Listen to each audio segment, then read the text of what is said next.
তাদেরকে নির্মমভাবে কুপিয়েছে, কাউকে এলোপাতাড়ি কোপ, আবার কাউকে গলায় ছুরির আঘাত। অর্থাৎ বলা যায় যে পুরো ঘটনাটি বেশ সময় নিয়েই কিন্তু সংঘটিত করেছে। এবং পুলিশ সুপার আরও যে বিষয়টি জানিয়েছে যে এখানে তার লাশের পাশে তারা বেশ কিছু চিরকুট দেখতে পেয়েছে এবং সেই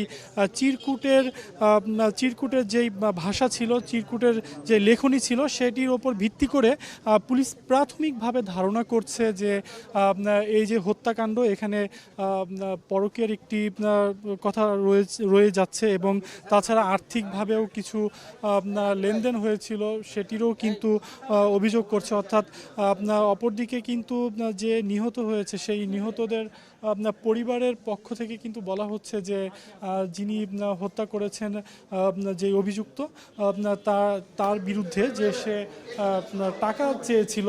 এই মূলত এই বাসাটি এবং এই বাসার আসলে দুইটি ফ্ল্যাট রয়েছে। ডান পাশে যে ফ্ল্যাটটি, সেই ফ্ল্যাটে আসলে সেই ফ্ল্যাটেই মূলত তাদেরকে হত্যা করা হয়েছে।